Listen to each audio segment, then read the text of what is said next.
were the words of a complaining African man. At the flip of his lips and tip-top of his grieving voice, from his utterance I could detect fear, anger and frustration.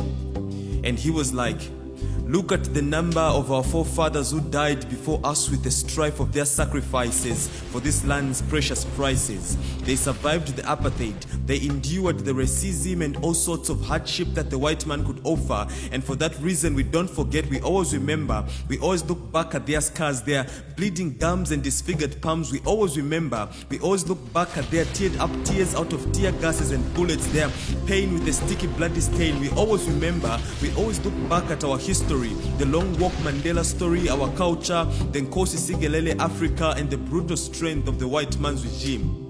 Our forefathers bothered to die for us and the next generation to be born so that we can enjoy the fruits of this land, not for these milk and honey suckers, yes, these criminals disguised as entrepreneurs, these worms rotting our culture with all forms of culture vouchery, these illegal immigrants claiming to seek for an opportunity in someone else's backyard, these aliens feeding on the brains of our country's economy, leaving us with nothing but breadcrumbs. They are the reason why our breath never sighs. They are taking away everything that belongs to us. They've taken away the big sweet-breasted women. They've taken away our job opportunities, our cities. And have you noticed that they're taking the biggest bite from our country's share?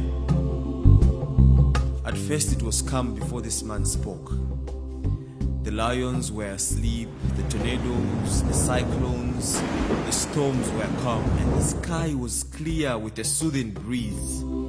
But the words of this man, initiated together with those of a Zulu king, are the ones that ignited the fire. The lions were awake, the weather changed, the winds were rewinded with cyclones, crowning storms with tornadoes, dooms, and the clear day sky breeze breathed fire, raising the temperature of the atmosphere into a bloody broad daylight deadly breeze. The tongue of this man made life escape from someone's father's lungs.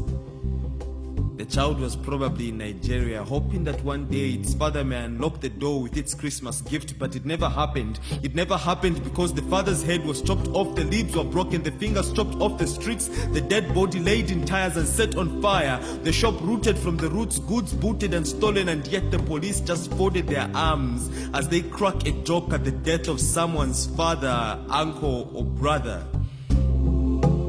Africa. If you have gold buried beneath the ninth ruby, your economy, but you're too blind to see it, indeed there is value in that intelligent foreigner because he has the tools to dig it out. So don't feel the zeal of unworthiness by being underrated or underestimated. That foreigner comes with what you may acquire. So instead of you killing them, why don't you build a classroom and learn from them? Because that is humanity.